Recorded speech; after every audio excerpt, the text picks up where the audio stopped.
ಓಂ ಗಣೇಶಾಯ ನಮಃ.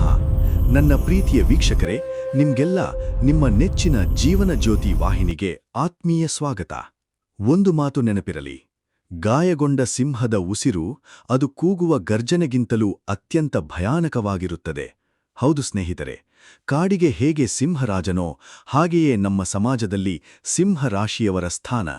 ಅವರು ಎಲ್ಲೇ ಇರಲಿ, ಎಷ್ಟೇ ಬಡತನದಲ್ಲಿರಲಿ, ಅವರ ನಡೆಗೆಯಲ್ಲಿ, ಅವರ ಮಾತಿನಲ್ಲಿ ಮತ್ತು ಅವರ ಕಣ್ಣುಗಳಲ್ಲಿ ಒಂದು ಅದ್ಭುತವಾದ ರಾಜಗಾಂಭೀರ್ಯ ಇದ್ದೇ ಇರುತ್ತದೆ. ಕಷ್ಟ ಅಂತ ಬಂದವರ ಕಣ್ಣೀರು ಒರೆಸುವ, ಅನ್ಯಾಯದ ವಿರುದ್ಧ ಯಾರಿಗೂ ಅಂಜದೆ ಸಿಡಿದೆದ್ದೇಳುವ ಇವರೇ ದ್ವಾದಶ ರಾಶಿಗಳಲ್ಲಿ ಹುಟ್ಟು ನಾಯಕರಾದ ಸಿಂಹರಾಶಿಯವರು. ಆದರೆ ಸ್ನೇಹಿತರೆ, ಹೊರಗಡೆಯಿಂದ ಇಡೀ ಜಗತ್ತಿಗೆ ಬೆಂಕಿಯ ಉಂಡೆಯಂತೆ, ಗುಂಪಿನಲ್ಲಿ ಗೋವಿಂದ ಎನ್ನದ ಒಂಟಿ ಸಲಗದಂತೆ ಕಾಣುವ ಈ ಸಿಂಹರಾಶಿಯವರ ಮನಸ್ಸಿನ ಆಳಕ್ಕೆ ಇಳಿದು ನೋಡಿದರೆ ಮಾತ್ರ ಇವರ ಬದುಕಿನ ಅಸಲಿ ಕರಾಳ ಸತ್ಯ ಅರ್ಥವಾಗುತ್ತದೆ. ಅಲ್ಲಿ ಯಾರಿಗೂ ಕಾಣದ, ಯಾರೊಂದಿಗೂ ಹಂಚಿಕೊಳ್ಳಲಾಗದ ದೊಡ್ಡದೊಂದು ಮಾನಸಿಕ ಯುದ್ಧವೇ ನಡೆಯುತ್ತಿರುತ್ತದೆ. ನಾನು ಎಲ್ಲರಿಗೂ ಆಸರೆಯಾದೆ. ಕಷ್ಟ ಅಂತ ಮನೆ ಬಾಗಿಲಿಗೆ ಬಂದವರಿಗೆಲ್ಲ ನನ್ನ ಜೇಬಿನಲ್ಲಿ ಹಣವಿಲ್ಲದಿದ್ದರೂ ಬೇರೆಯವರ ಬಳಿ ಕೈಯೊಡ್ಡಿ ಸಾಲ ಮಾಡಿ ಆದರೂ ಸಹಾಯ ಮಾಡಿದೆ. ನಂಬಿದವರಿಗಾಗಿ ನನ್ನ ಸರ್ವಸ್ವವನ್ನೂ ಧಾರೆ ಎರೆದೆ. ಆದರೆ ಇಂದು ನಾನು ಕುಸಿದು ಬಿದ್ದಾಗ, ನಾನು ಆರ್ಥಿಕವಾಗಿ ಮಾನಸಿಕವಾಗಿ ಒಡೆದು ಚೂರಾದಾಗ, ನನ್ನ ಬೆನ್ನಿಗೆ ನಿಲ್ಲಲು, ನನ್ನ ಕಣ್ಣೀರು ಒರೆಸಲು, ನನ್ನನ್ನು ಅರ್ಥ ಮಾಡಿಕೊಳ್ಳಲು ಈ ಪ್ರಪಂಚದಲ್ಲಿ ಯಾರೊಬ್ಬರೂ ಇಲ್ಲವಲ್ಲ. ಈ ಒಂದು ಅತಿದೊಡ್ಡ ಒಂಟಿತನ ಮತ್ತು ಶೂನ್ಯತೆ ಇವರನ್ನು ಪ್ರತಿದಿನ ಒಳಗೊಳಗೆ ಕೊಲ್ಲುತ್ತಿರುತ್ತದೆ. ಯಾಕೆ ಹೀಗಾಗುತ್ತಿದೆ? ಸೂರ್ಯನಷ್ಟೇ ತೇಜಸ್ಸಿನಿಂದ ಮೆರೆಯಬೇಕಾದ, ಎಲ್ಲರನ್ನೂ ಆಳಬೇಕಾದ ಈ ಧೀರ ರಾಶಿಯವರು ಜೀವನದಲ್ಲಿ ಪದೇ ಪದೇ ಯಾಕೆ ಒಂಟಿಯಾಗುತ್ತಿದ್ದಾರೆ? ನಂಬಿದವರಿಂದಲೇ ಯಾಕೆ ದ್ರೋಹ ಅನುಭವಿಸುತ್ತಿದ್ದಾರೆ? ಇವರ ಬದುಕನ್ನು ನರಕ ಮಾಡುತ್ತಿರುವ, ಇವರ ನೆಮ್ಮದಿಯನ್ನು ಕಸಿದುಕೊಳ್ಳುತ್ತಿರುವ ಆ 3 ಪ್ರಮುಖ ಒಳಗಿನ ಶತ್ರುಗಳು ಯಾವುವು? ಇಂದು ನಿಮ್ಮ ಜೀವನ ಜ್ಯೋತಿ ವಾಹಿನಿಯಲ್ಲಿ ಆ ಕಹಿ ಸತ್ಯಗಳನ್ನು ಅತ್ಯಂತ ಸ್ಪಷ್ಟವಾಗಿ, ನಿರ್ದಾಕ್ಷಣ್ಯವಾಗಿ ಬಿಡಿಸಿಡಲಿದ್ದೇನೆ. ಒಂದು ವೇಳೆ ನೀವು ಸಿಂಹರಾಶಿಯವರಾಗಿದ್ದರೆ ಅಥವಾ ನಿಮ್ಮ ಮನೆಯಲ್ಲಿ ಯಾರಾದರೂ ಸಿಂಹರಾಶಿಯವರಿದ್ದರೆ ದಯವಿಟ್ಟು ಈ ವಿಡಿಯೋದ 1 ಸೆಕೆಂಡ್ ಕೂಡ ಸ್ಕಿಪ್ ಮಾಡಬೇಡಿ. ಪ್ರತಿಯೊಂದು ಮಾತನ್ನೂ ನಿಮ್ಮ ಮನಸ್ಸಿನ ಕದೆ ತೆರೆದು ಆಲಿಸಿ. ಶತ್ರು 1. ಸ್ವಾಭಿಮಾನಕ್ಕೂ ಅಹಂಕಾರಕ್ಕೂ ಇರುವ ವ್ಯತ್ಯಾಸ ಮರೆಯುವುದು. ಸಿಂಹರಾಶಿಯವರ ಪ್ರಗತಿಗೆ, ಅವರ ನೆಮ್ಮದಿಗೆ ಅಡ್ಡಿಯಾಗಿರುವ ಮೊದಲನೇ ಮತ್ತು ಅತಿ ದೊಡ್ಡ ಶತ್ರು ಎಂದರೆ ಅವರ ರಕ್ತದಲ್ಲೇ ಹರಿಯುತ್ತಿರುವ ಆ ಒಣ ಪ್ರತಿಷ್ಠೆ. ಸ್ನೇಹಿತರೆ, ಸ್ವಾಭಿಮಾನ ಇರಬೇಕು ಖಂಡಿತ, ಆದರೆ ಸಿಂಹರಾಶಿಯವರು ಎಷ್ಟೋ ಬಾರಿ ತಮ್ಮ ಸ್ವಾಭಿಮಾನ ಮತ್ತು ಅಹಂಕಾರದ ನಡುವಿನ ವ್ಯತ್ಯಾಸವನ್ನೇ ಮರೆತುಬಿಡುತ್ತಾರೆ. ನಾನು ಯಾವತ್ತೂ ತಪ್ಪು ಮಾಡುವುದಿಲ್ಲ, ನನ್ನ ಯೋಚನೆ, ನನ್ನ ದಾರಿ, ನನ್ನ ನಿರ್ಧಾರಗಳೇ ಯಾವಾಗಲೂ ಸರಿ ಎನ್ನುವ ಒಂದು ಭ್ರಮೆ ಇವರಲ್ಲಿ ಆಳವಾಗಿ ಬೇರೂರಿರುತ್ತದೆ. ನೀವು ಗಮನಿಸಿರಬಹುದು, ಯಾರಾದರೂ ಇವರ ಒಳಿತಿಗಾಗಿ ವಿಮರ್ಶೆ ಮಾಡಿದರೆ, ನೋಡಿ, ನೀವು ಮಾಡುತ್ತಿರುವುದು ತಪ್ಪು, ಆ ದಾರಿಯಲ್ಲಿ ಹೋದರೆ ನಿಮಗೆ ನಷ್ಟವಾಗುತ್ತದೆ, ದುಡ್ಡು ಕಳೆದುಕೊಳ್ಳುತ್ತೀರಾ ಎಂದು ಪ್ರೀತಿಯಿಂದ ಬುದ್ಧಿವಾದ ಹೇಳಲು ಬಂದರೆ ಸಾಕು, ಇವರಿಗೆ ಎಲ್ಲಿಲ್ಲದ ಸಿಟ್ಟು ನೆತ್ತಿಗೇರುತ್ತದೆ. ತಮ್ಮ ತಪ್ಪನ್ನು ಎತ್ತಿ ತೋರಿಸುವವರನ್ನು ಇವರು ತಮ್ಮ ಅತಿ ದೊಡ್ಡ ಶತ್ರುಗಳಂತೆ ನೋಡಲು ಶುರುಮಾಡುತ್ತಾರೆ. ಸ್ನೇಹಿತರೆ, ಬಹಳ ಕಟುವಾದ ಸತ್ಯವೊಂದನ್ನು ನೀವು ಒಪ್ಪಿಕೊಳ್ಳಲೇಬೇಕು. ನಿಮ್ಮ ನಿರ್ಧಾರದಿಂದ ನಿಮಗೇ ನಷ್ಟವಾಗುತ್ತಿದೆ. ನೀವು ನಂಬಿದ ವ್ಯಕ್ತಿ ಸರಿಯಿಲ್ಲ ಎಂದು ನಿಮ್ಮ ಆತ್ಮಸಾಕ್ಷಿಗೆ ಸ್ಪಷ್ಟವಾಗಿ ಗೊತ್ತಿದ್ದರೂ ಸಹ, ಕೇವಲ ನಿಮ್ಮ ಒಣ ಪ್ರತಿಷ್ಠೆಗಾಗಿ, ನಿಮ್ಮ ಮುಂಡುತನಕ್ಕಾಗಿ, ಹೌದು, ನನ್ನಿಂದ ತಪ್ಪು ಆಯಿತು ಎಂದು ಒಪ್ಪಿಕೊಳ್ಳಲು ನಿಮ್ಮ ಮನಸ್ಸು ಒಪ್ಪುವುದಿಲ್ಲ. ಈ ಒಂದು ಸಣ್ಣ ಕ್ಷಮೆ ಕೇಳುವ ಗುಣ ಇಲ್ಲದ ಕಾರಣಕ್ಕಾಗಿಯೇ, ಬಾಗಿ ನಡೆಯುವ ವಿನಯ ಇಲ್ಲದ ಕಾರಣಕ್ಕಾಗಿಯೇ ನೀವು ಜೀವನದಲ್ಲಿ ಎಷ್ಟೋ ಸುಂದರ ಸಂಬಂಧಗಳನ್ನು, ಅದ್ಭುತವಾದ ಬಿಸ್ನೆಸ್ ಅವಕಾಶಗಳನ್ನು ಕೈಯಾರೆ ಹಾಳು ಮಾಡಿಕೊಂಡಿದ್ದೀರಿ. ನಿಮ್ಮ ಒಳ್ಳೆಯದನ್ನೇ ಬಯಸುವ, ಮುಖಕ್ಕೆ ಹೊಡೆದ ಹಾಗೆ ಕಹಿ ಸತ್ಯ ಹೇಳುವ ನಿಜವಾದ ಹಿತೈಷಿಗಳನ್ನು ನೀವು ಈ ಮುಂಡುತನದಿಂದಲೇ ಶಾಶ್ವತವಾಗಿ ದೂರ ಮಾಡಿಕೊಂಡಿದ್ದೀರಿ. ನೆನಪಿರಲಿ, ತಪ್ಪು ಮಾಡುವುದು ಮನುಷ್ಯನ ಸಹಜ ಗುಣ. ಆದರೆ ಆ ತಪ್ಪನ್ನು ಒಪ್ಪಿಕೊಂಡು ತಿದ್ದಿಕೊಂಡು ಮುನ್ನಡೆಯುವವನು ಮಾತ್ರ ನೈಜ ನಾಯಕನಾಗುತ್ತಾನೆ. ತಪ್ಪು ಒಪ್ಪಿಕೊಳ್ಳುವುದರಿಂದ ನೀವು ಸಣ್ಣವರಾಗುವುದಿಲ್ಲ, ಬದಲಾಗಿ ನಿಮ್ಮ ವ್ಯಕ್ತಿತ್ವ ಇನ್ನಷ್ಟು ಎತ್ತರಕ್ಕೆ ಬೆಳೆಯುತ್ತದೆ ಎನ್ನುವ ಸತ್ಯವನ್ನು ನೀವು ಆದಷ್ಟು ಬೇಗ ಅರ್ಥಮಾಡಿಕೊಳ್ಳಬೇಕು. ಇನ್ನು ಸಿಂಹರಾಶಿಯವರ ಒಳಗಿರುವ 2ನೇ ಮತ್ತು ಅತ್ಯಂತ ಅಪಾಯಕಾರಿ ಶತ್ರು ಎಂದರೆ ಮುಖಸ್ತುತಿ ಅಥವಾ ಹೊಗಳು ಭಟರ ಮಾಯಾಜಾಲಕ್ಕೆ ಬಲಿಯಾಗುವುದು. ಸಿಂಹ ಎಂದರೆ ರಾಜ. ರಾಜನಿಗೆ ಸಹಜವಾಗಿಯೇ ತನ್ನ ದರ್ಬಾರಿನಲ್ಲಿ ತನ್ನನ್ನು ಹೊಗಳುವವರು, ತನ್ನ ಹಿಂದೆ ಜೈಕಾರ ಹಾಕುವವರು ಎಂದರೆ ಬಹಳ ಇಷ್ಟ. ಆದರೆ ಇಂದಿನ ಕಲಿಯುಗದಲ್ಲಿ ಇದೇ ಗುಣ ನಿಮ್ಮ ಪಾಲಿಗೆ ಅತಿದೊಡ್ಡ ಶಾಪವಾಗಿ ಪರಿಣಮಿಸಿದೆ. ಯಾರಾದರೂ ಬಂದು ನಿಮ್ಮ ಮುಖದ ಮುಂದೆ ನಯವಾಗಿ, ವಿನಯದಿಂದ ಎರಡು ಸಿಹಿಯಾದ ಮಾತನಾಡಿದರೆ ಸಾಕು, ಅಣ್ಣ, ನೀನೇ ಗ್ರೇಟ್, ನೀನೇ ದೇವರು, ನೀವು ಮನಸ್ಸು ಮಾಡಿದರೆ ಏನಾದರೂ ಮಾಡಬಹುದು, ನಿಮ್ಮನ್ನು ಬಿಟ್ಟರೆ ನಮಗೆ ಬೇರೆ ಯಾರು ಗತಿ ಅಂತ ಕೃತಕವಾಗಿ, ಫೇಕ್ ಅಂತ ಹೊಗಳಿಬಿಟ್ಟರೆ ಸಾಕು, ನೀವು ಕರಗಿ ನೀರಾಗಿ ಬಿಡುತ್ತೀರಿ. ನಿಮ್ಮ ತಲೆ, ಬ್ರೈನ್ ಕೆಲಸ ಮಾಡುವುದನ್ನೇ ನಿಲ್ಲಿಸಿಬಿಡುತ್ತದೆ.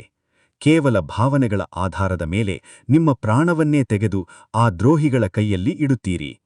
ಆದರೆ ಸ್ನೇಹಿತರೆ, ನಿಮ್ಮ ಈ ಮುಗ್ಧತೆಯನ್ನು ಇಂದಿನ ಸ್ವಾರ್ಥಿ ಜಗತ್ತು ಬಹಳ ಚೆನ್ನಾಗಿ ಬಳಸಿಕೊಳ್ಳುತ್ತಿದೆ. ಕೇವಲ ತಮ್ಮ ಕೆಲಸ ಆಗಬೇಕು, ನಿಮ್ಮಿಂದ ಹಣ ಕೀಳಬೇಕು, ನಿಮ್ಮ ಪ್ರಭಾವವನ್ನು ಬಳಸಿಕೊಂಡು ತಾವು ಬೆಳೆಯಬೇಕು ಎನ್ನುವ ಒಂದೇ ಕಾರಣಕ್ಕೆ ಅವರು ನಿಮ್ಮನ್ನು ಅಟ್ಟಕ್ಕೇರಿಸುತ್ತಾರೆ. ಸ್ವಲ್ಪ ಯೋಚಿಸಿ ನೋಡಿ, ನೀವು ಯಾರಿಗಾಗಿ ನಿಮ್ಮ ನಿದ್ದೆ ಕೆಡಿಸಿಕೊಂಡಿರೋ, ಯಾರಿಗಾಗಿ ನಿಮ್ಮ ಕೈಯಲ್ಲಿದ್ದ ಕಾಸನ್ನೆಲ್ಲ ಖರ್ಚು ಮಾಡಿದಿರೋ, ಕೆಲಸ ಮುಗಿದ ಮೇಲೆ, ಅವರ ಬೇಳೆ ಬೆಂದ ಮೇಲೆ ಅದೇ ಜನ ನಿಮ್ಮ ಬೆನ್ನಿಗೆ ಅತ್ಯಂತ ಕ್ರೂರವಾಗಿ ಚೂರಿ ಹಾಕಲಿಲ್ಲವೇ? ನಿಮ್ಮ ಕಷ್ಟದ ಕಾಲದಲ್ಲಿ ಅವರ ಫೋನ್ ಸ್ವಿಚ್ ಆಫ್ ಆಗಿರಲಿಲ್ಲವೇ?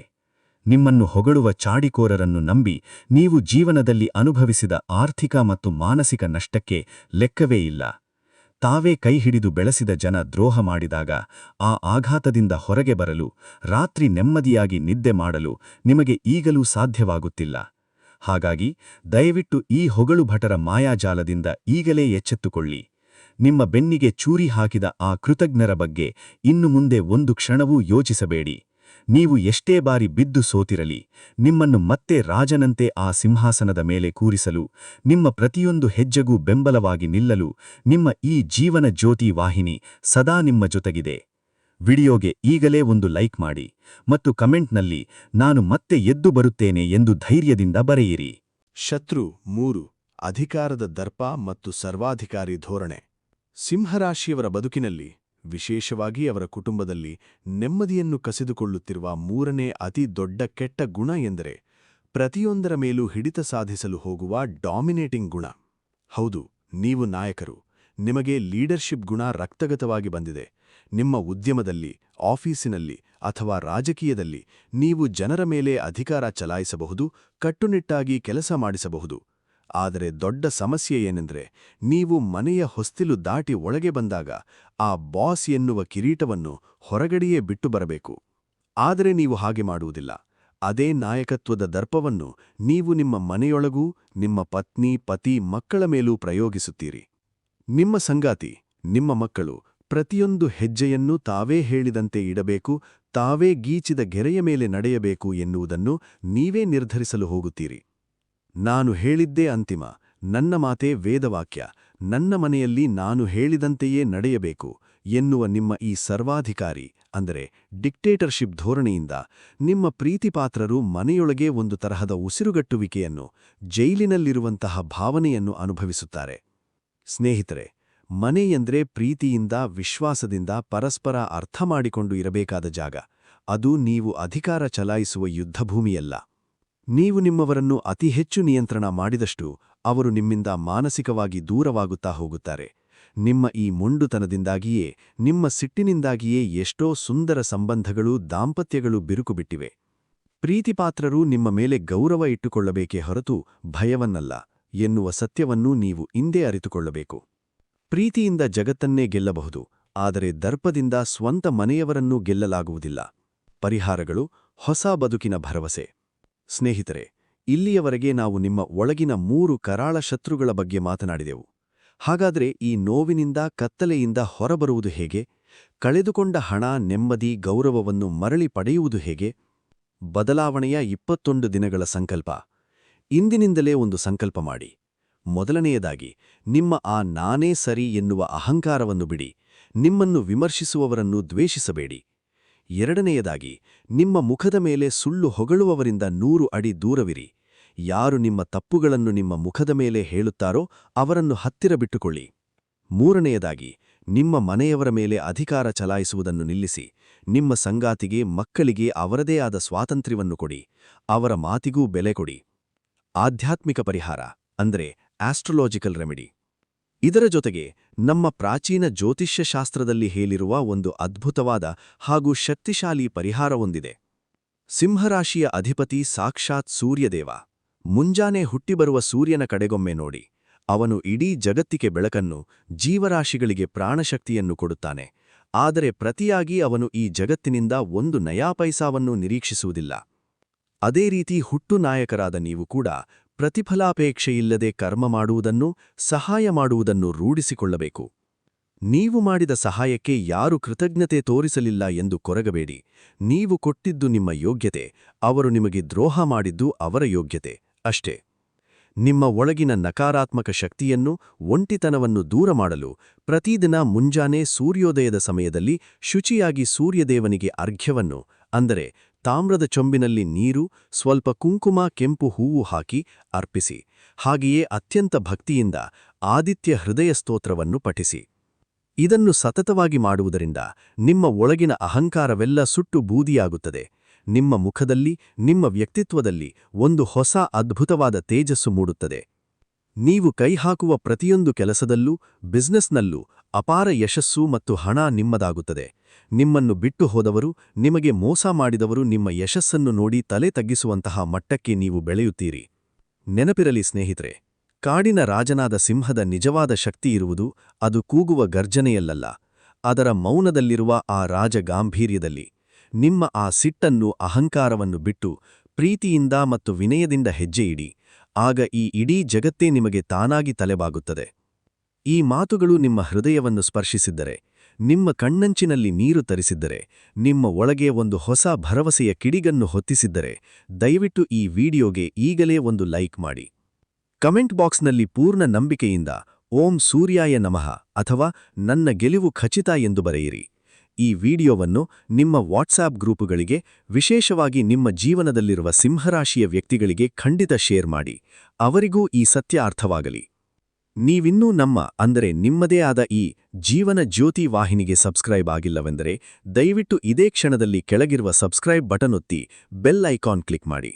ಈ ಭರವಸೆಯ ಕುಟುಂಬದ ಭಾಗವಾಗಿ ಮುಂದಿನ ವಿಡಿಯೋದಲ್ಲಿ ಮತ್ತೊಂದು ಅದ್ಭುತವಾದ ಹಾಗೂ ವಿಶೇಷ ಮಾಹಿತಿಯೊಂದಿಗೆ ನಿಮ್ಮ ಮುಂದೆ ಬರುತ್ತೇನೆ. ಅಲ್ಲಿಯವರೆಗೆ ಧೈರ್ಯವಾಗಿ ಮುನ್ನಡೆಯಿರಿ, ನಗುನಗುತ್ತಾ ಇರಿ. ಯಶಸ್ಸು ನಿಮ್ಮ ಹೆಜ್ಜೆ ಗುರುತಾಗಲಿ.